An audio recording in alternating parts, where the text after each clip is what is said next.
ravi de vous retrouver, chers bien-aimés dans le Seigneur, pour ce nouveau numéro d'une demi-heure de silence, pour examiner un thème que vous connaissez bien parce que nous vous l'avons annoncé au tout dernier numéro lorsque nous avons parlé de...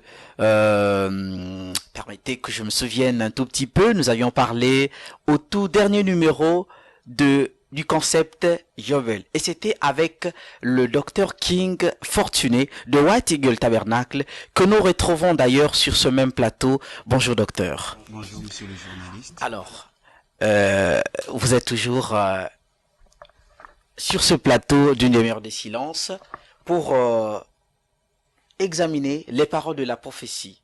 Nous ne visons que les paroles de la prophétie. Et c'est d'ailleurs ce qui fait du bien à nos téléspectateurs, parce que en ce temps de la fin, la prophétie intéresse presque tout le monde. On parle des prophéties ça et là. Et aujourd'hui, nous allons revenir sur les trois solennités sabbatiques que vous avez tout dernièrement effleurées. Et c'était promis, vous n'avez pas oublié. D'accord. Alors, docteur...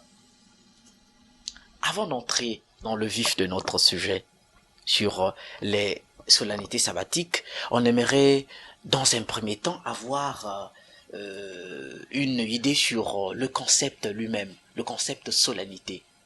Qu'est-ce à dire solennité?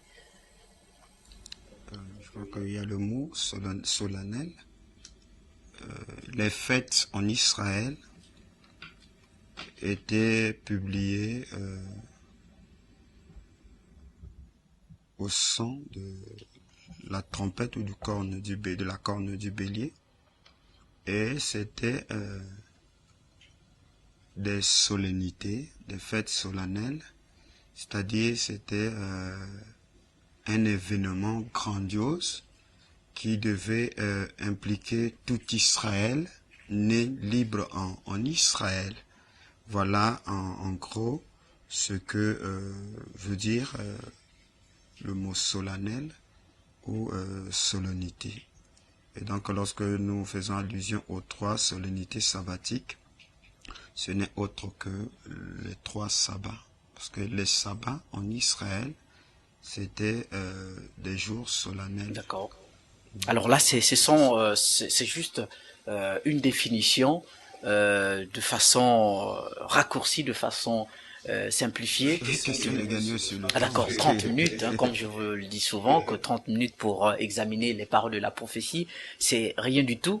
Néanmoins, nous devions poser les jalons, les bases pour que les chers téléspectateurs puissent examiner à leur tour, hein, pendant plus de 30 minutes, comme le dit William Branham, qu'il faut voilà, vous avez exactement. Donc nous posons les jalons, les bases, et vous également vous pouvez creuser. Alors, parlez-nous, docteur, de long en large de ces trois solennités sabbatiques. On en a besoin parce que parler, cette fois-ci, on ne va plus survoler, mais on aimerait avoir une idée sur les trois, au-delà de la définition que vous venez de donner. En Israël comptait trois solennités sabbatiques. Le premier sabbat est le sabbat hebdomadaire ou le repos du 7e jour. Je crois que c'est mentionné dans Exode 20, le verset 8 à 11. Et le deuxième sabbat est l'année sabbatique, dont Lévitique 25, le verset 1er à 7 fait mention. Et le troisième sabbat est le cycle sabbatique qui aboutit à l'année jubilaire. Et William Branham parle aussi de ces trois solennités sabbatiques ici, bien qu'il n'utilise pas cette expression-là, dans le retour et le jubilé, le paragraphe 28, écoutez ce que le prophète a dit, tous les 7 jours, il y avait un sabbat, c'est-à-dire ça c'est le premier jour solennel ou le premier sabbat. Tous les 7 ans, il y avait un sabbat, donc ça c'est l'année sabbatique, ou la 7e année, qui est l'année du repos aussi. Et 7 sabbats faisaient 49 ans. La 50e année était l'année du jubilé. Donc, cette citation de William Branham qui fait allusion effectivement à ce cycle sabbatique en résumé. S'il faudrait que nous puissions aller de long en large, ce premier sabbat que nous avions fait mention ici, de 7 jours, le sabbat du 7e jour ou le sabbat hebdomadaire, nous le retrouvons dans Exode 20, le verset 8 à 11, je lis. Souviens-toi du jour du repos pour le sanctifier. Tu travailleras 6 jours et tu feras tout ton ouvrage. Mais le 7e jour est le jour du repos de l'Éternel, ton Dieu.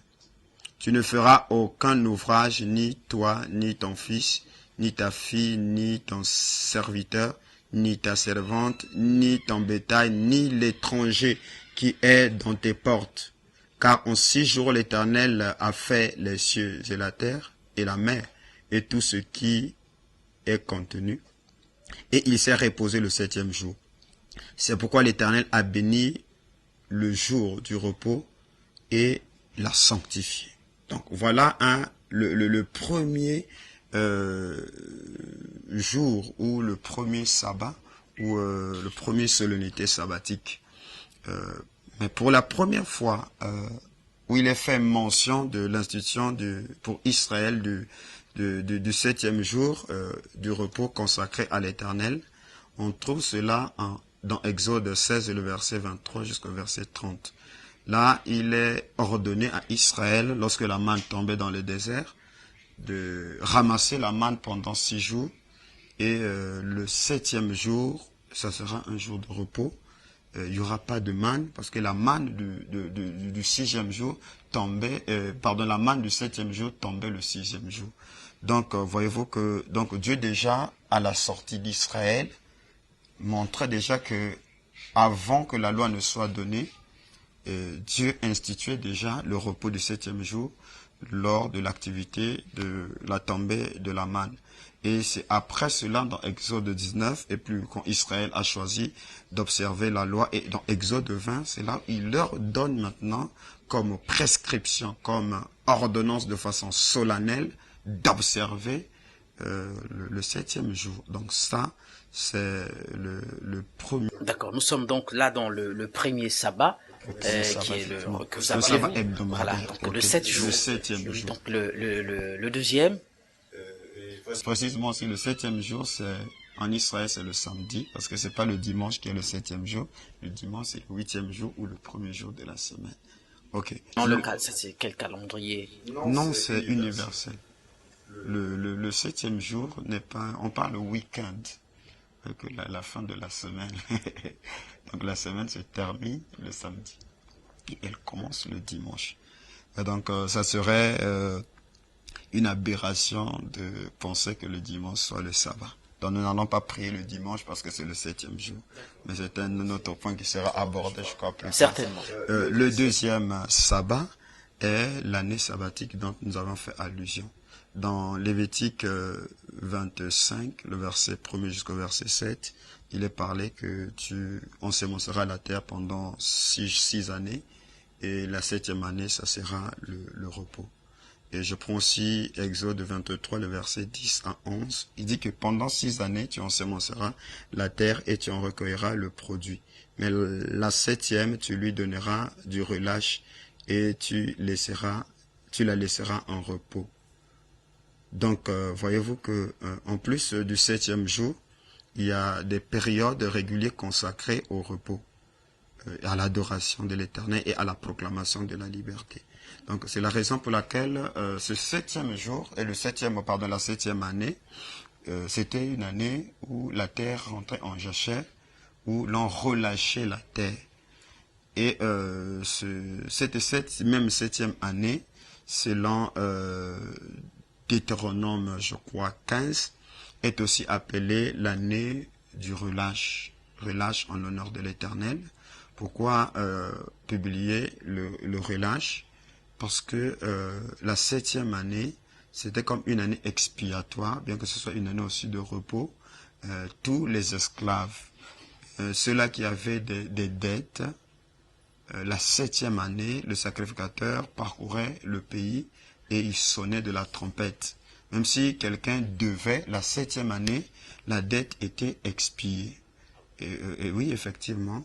Donc, et si quelqu'un était en prison, automatiquement, il sortait de la prison sans argent et sans rien payer, libre. Donc, c'était une forme de jubilé qui est le jubilé de la 7e année. Et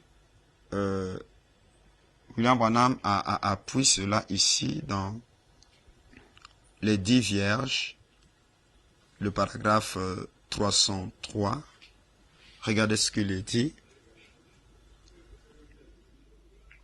Voici vient cette époque qui était annoncée comme étant tous les 7 ans.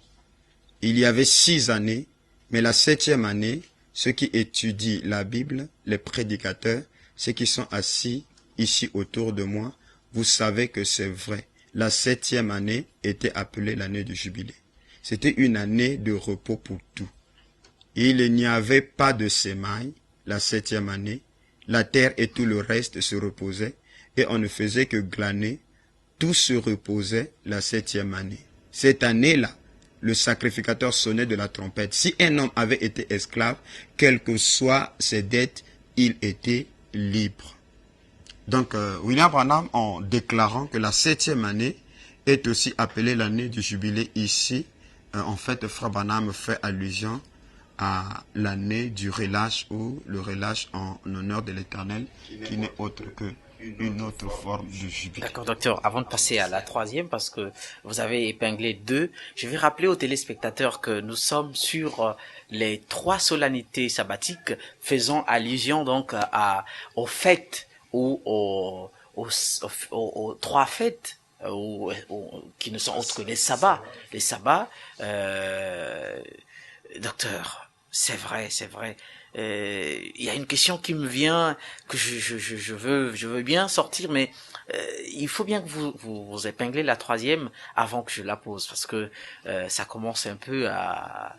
Oui, je crois où est-ce que vous voulez en venir, parce que j'ai parlé en faisant allusion au jubilé de la 7e année.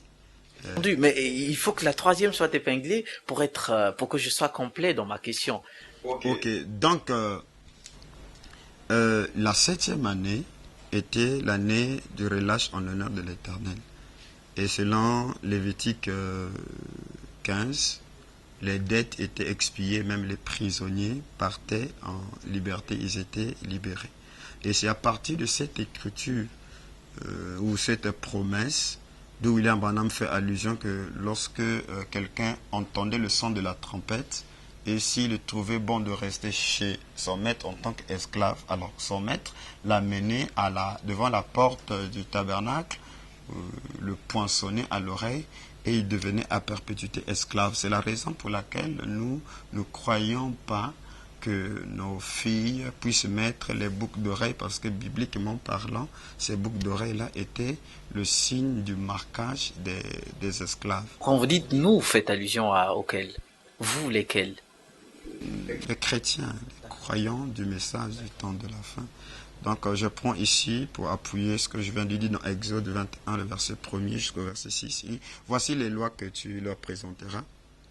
Si tu achètes un esclave hébreu, il servira 6 années, mais la 7e, il sortira libre, sans rien payer. S'il est entré seul, il sortira seul.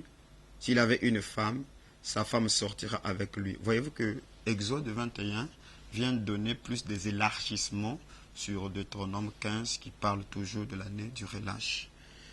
Si c'est son maître qui lui a donné une femme et qu'il en ait eu des fils ou des filles, la femme et ses enfants seront à son maître. Et il sortira seul. Si l'esclave dit, c'est là où je vais arriver, j'aime mon maître, ma femme et mes enfants, je ne veux pas sortir libre. Alors son maître les conduira devant Dieu et le fera approcher de la porte ou du poteau et son maître lui percera l'oreille avec un poinçon, et l'esclave sera pour toujours à son service. Donc, quand quelqu'un était poinçonné, c'est qu'il avait rejeté la liberté, il avait rejeté la sortie, qui est aussi une forme de jubilé, parce que le jubilé, c'est la liberté. Vous publierez la liberté. D'accord. Vous voulez dire que, en prenant appui bien sûr sur ce passage, voulez-vous dire que tous ceux ou celles qui ont les oreilles trouées, permettez l'expression, ou poinçonnées, parce que bon, je ne veux pas utiliser poinçonné parce que ces oreilles-là ne sont toujours pas, ce n'est pas le poinçon, je sais pas, le poinçon, la forme qu'il avait. Alors, est-ce que cela veut dire qu'ils sont des esclaves? C'est ce que vous voulez dire par là, que à la manière de l'Ancien Testament, aujourd'hui, ils sont également esclaves, pardon. Ce sont les signes bibliques ou les ordonnances. Mais il y en a qui le font pour des raisons de beauté. Ben, moi, je pense qu'un chrétien obéit à la parole de Dieu. Hein. Dieu ne change pas. Les hommes peuvent changer. Et l'on vous dira également que Dieu ne regarde que le cœur. Mais c'est le même cœur qui va dans des boîtes de nuit. C'est le même cœur qui amène à commettre l'adultère et tout ça. Bref, on ne va pas. C'est vraiment. Il changera le cœur, la Bible dit. Il ôtera le cœur de pierre et vous donnera un cœur de chair. D'accord. Alors, cette parenthèse, on va la refermer pour revenir sur les solennités sabbatiques. Docteur, je vous disais qu'il y a quelque chose qui picotait en moi, et c'est au sujet des jubilés. Vous parlez des jubilés de la 7e année, alors que tout le monde, alors même les téléspectateurs, sont certainement en train de dire mais qu'est-ce qui se passe, parce que tout le monde sait que lorsqu'on parle de jubilé, on fait allusion au chiffre 50. Un tel a fêté son jubilé, on sait que c'est 50 ans. Jubilé, mais ici vous parlez, vous soutenez que c'est 7 ans, alors ça vous vous trompez, non? C'est vous mélangez les pédales à mon avis. Je ne mélange pas les pédales. Voyez-vous que le Seigneur lui-même, je crois, abordait ces deux aspects de délivrance dans Luc 4, le verset 19. Il est dit que pour proclamer aux captifs la délivrance et aux aveugles le recouvrement de la vue, pour envoyer libres les opprimés, pour publier une année de grâce au Seigneur. Donc, voyez-vous que lors du jubilé, il y a le renvoi des opprimés, les captifs sont libérés ou sont délivrés, les dettes sont expiées. Donc cette action-là ne se fait pas simplement la 50e année. Elle a lieu depuis la 7e année, qui est l'année sabbatique, qui est appelée aussi l'année du repos ou l'année du relâche en l'honneur de l'Éternel. C'est une forme de jubilé ou une liberté. Par contre, je crois qu'on en reviendra, le troisième solennité sabbatique, qui est le jubilé proprement dit, ou l'année jubilaire, il est dit que tu compteras 7 sabbats d'année, et cette facette fera 49 ans. Et la 50e année, ça sera précisément le jubilé. Là, tout le monde peut s'accorder avec vous.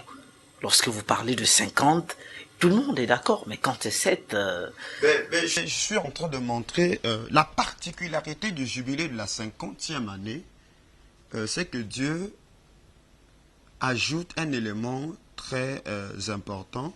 Il s'agit du retour à l'héritage. Voyez-vous, lors de la publication du jubilé de la 50e année, c'est que en Israël, les terres ne pouvaient pas être vendues à perpétuité. À chaque 50 ans, il devait y avoir un retour au domaine, ou des domaines aux propriétés. Donc, un héritage ne pouvait pas être perdu à perpétuité. Donc, c'était la 50e année qui est l'année du jubilé, où la personne qui avait perdu son domaine, sa part de l'héritage, à cause des dettes, à cause des difficultés qu'il avait dû vendre cet héritage-là, c'était la 50e année que cet héritage lui revenait gratuitement. Et donc la 50e année là, bien qu'il y avait la libération des prisonniers, il y avait l'expiation des dettes, mais la 7e année déjà, à chaque 7 ans, cette action de grâce là, parce que l'expiation des dettes, c'est une grâce. Et cette grâce, le Seigneur l'appelle l'année de grâce. L'année de grâce, c'est aussi l'année du jubilé.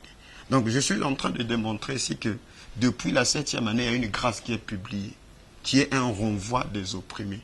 Et d'ailleurs, le Seigneur lui-même fait mention de cette liberté. Je crois dans les évangiles, il parle de l'homme qui était parti voir son prochain, qui cherchait la grâce et qui a été pardonné, ou sa dette lui a été rendue gratuitement. Et lorsque lui il est allé menacer l'autre. Donc à chaque 7 ans, il y a l'expiation des dettes. À chaque 7 ans, il y a le renvoi des opprimés, la libération des captifs. C'est un jubilé, c'est l'année de relâche en l'honneur de l'Éternel. Mais dans la 50e année, il y a autre chose qui est ajouté, ce que la 7e année ne pouvait pas faire, c'est le retour des terres. Parce qu'il y a 2 manières, ou 3 peut-être, par laquelle un héritage pouvait être revendiqué, soit par un plus proche parent, qui était de la même lignée du sang avec le perdant de l'héritage, donc celui-là avait le droit de rachat. Et nous avons le type de Naomi, ainsi Boaz. Donc, de l'autre côté, si la personne lui-même était capable d'aller revendiquer son héritage pour payer la rançon ou le prix, il pouvait le faire, parce que les terres ne pouvaient pas être perdues à perpétuité, ou n'importe quel héritage. Et la 3e possibilité, c'était la 50e année. Donc malgré qu'il y a relâche, malgré qu'il y ait l'expiation des dettes et autres, la 7e année, mais les terres restaient toujours en confiscation. S'il faut résumer, il y a le seul point qui insère la différence, c'est juste les terres. Donc entre les 7 et les 50, le chiffre 7 pour le jubilé de 7 ans et 50 ans, donc c'est juste au niveau des terres. Au niveau de l'héritage, effectivement. Pas autre chose. Non, mais pas autre chose, je crois. Parce que la 7e année, la terre rentre en jachère. Tout comme la 50e année, la terre était en jachère. Parce que le cycle sabbatique, 7 fois 7 faisait 49 ans. Et c'est après les 49 ans, la 50e année, qui était la 8e année du 7e sabbat. Donc en fait, la 49e année, c'était une année de relâche. C'était une année de repos. Tout comme la 50e année aussi, c'était aussi une année de repos parce que c'était le jubilé. Donc la particularité de l'année du jubilé, c'est au niveau des domaines qui ont été perdus ou des terres qui revenaient aux propriétaires, aux ayants droit, sans rien payer. Par contre, la 7e année déjà, il y avait la liberté des prisonniers, il y avait l'expiation des dettes, il y avait même le repos des terres. Donc la même chose qui se faisait lors de la 50e année ou le 8e année, parce que la 8e année du 7e sabbat est la 50e année. Donc en fait, Israël assistait à 2 années de grâce. La 7e année, qui était une année de grâce, est aussi la 8e année, qui est aussi une année de grâce, bien sûr, appelée aussi la 50e année. Et je vais fouiller cela par citation. D'accord. Avant d'appuyer, je vais rappeler aux amoureux des paroles de la prophétie que nous sommes en train d'examiner avec le scribe instruit de son vrai nom, le Dr King Fortuné, les solennités sabbatiques. Et vous avez bien compris qu'il y en a, on parle en termes de 7 et en termes de 50. Et c'est vrai.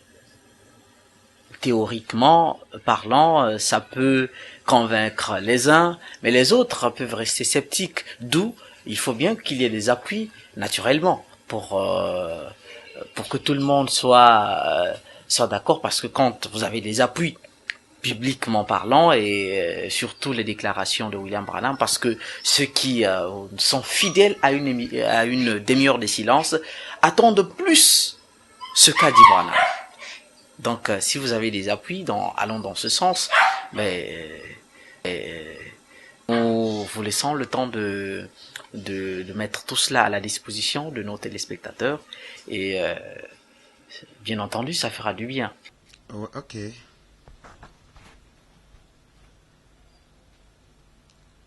William Wana me dit...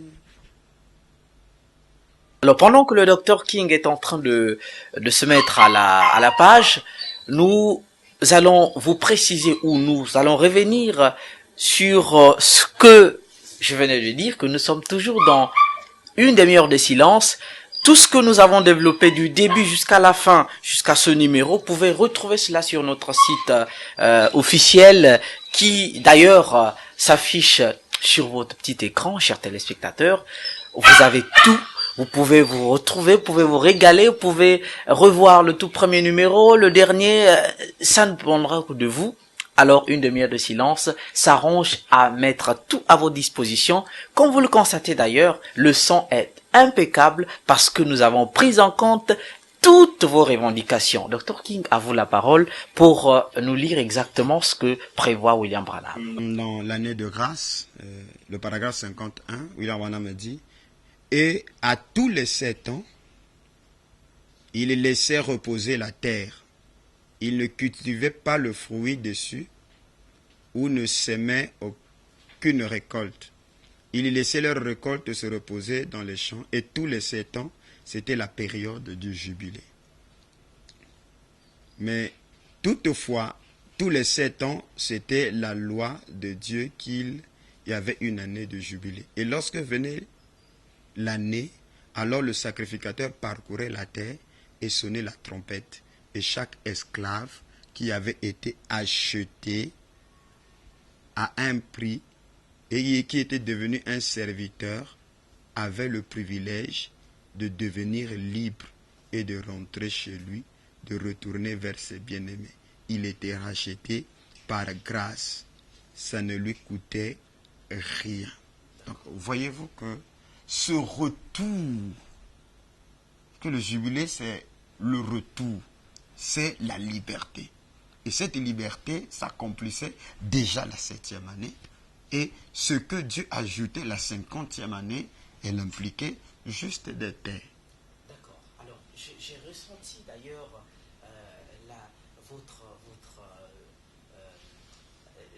après la lecture de ce passage que vous venez de lire, j'ai ressenti que vous avez changé vous avez ressenti une vigueur, hein, je ne sais pas, une certaine force. Pourquoi? Parce que peut-être parce que vous avez lu la référence. Et c'est ce qu'attendent d'ailleurs les téléspectateurs. Tout le temps, nous recevons des messages qu'il faut que ça soit vraiment noir sur blanc, ce que a déclaré le prophète Marion Branham, et la Bible. Docteur, vous savez que le temps, il joue toujours contre nous, mais les téléspectateurs ont la possibilité de scruter, de continuer sur les réseaux sociaux. Ils ont le site, je venais de le rappeler. Ils peuvent également appeler. Il y a un numéro de téléphone qui s'affiche pour avoir les informations un peu plus claires ou pourquoi pas se rapprocher des acteurs d'une demi-heure de silence et pour vous mettre éventuellement en contact avec notre invité. Chers téléspectateurs, vous constatez que nous sommes en train de nous diriger progressivement vers la fin de ce numéro. Docteur, un dernier mot. Est-ce que vous présentez ici que désormais on peut avoir à l'esprit deux jubilés, celui de 7 et de 50. Ça, c'est réglé. Oui, je suis précis, conformément à Deutéronome 15, Lévitique 25, 1 à 7, et aussi Exode 21. Donc la 7e année, qui est une année de grâce, tantôt appelée le relâche en l'honneur de l'Éternel, est une forme de jubilé. Comme Lévitique 25, le verset 8 jusqu'à 10 et en plus bas, est le jubilé de la 8e année ou le jubilé de la 50e année. La seule différence, c'est parce que la 50e année ou la 8e année, ce sont les terres qui rentraient en liberté plutôt. Je peux appuyer une citation pour terminer là-dessus, pour appuyer cela. William Branham dit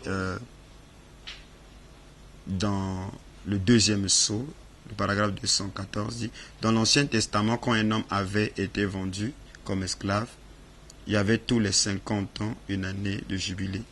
Après la 49e année, c'était l'année du jubilé. Et dans Apocalypse chapitre 5, deuxième partie, le paragraphe 171 dit, souvenez-vous que dans l'Ancien Testament, si un homme perdait son héritage et qu'un intrus vienne sur sa terre, il ne pouvait pas la garder pour lui plus de 50 ans. Après 50 ans, il y avait l'année du jubilé. Et lorsque cette année de jubilé, tout retournait à son point de départ. Donc, voilà, ces deux dernières citations nous obligent à mettre un terme à ce numéro, docteur. Nous aurons le plaisir de vous recevoir au tout prochain numéro pour examiner d'autres paroles de la prophétie et le plaisir sera partagé. Et à vous, chers téléspectateurs, nous vous disons à très bientôt. Prenez soin de vous parce que une demi-heure de silence ne peut vivre sans vous. Vous êtes chers, donc vous avez compris, vous êtes chers à cette émission. Posez vos questions, postez-les sur les réseaux sociaux et vous aurez toutes les réponses. Merci à tous nos techniciens qui font que cette émission vive. À très bientôt à tout le monde et docteur, à vous aussi. Au revoir.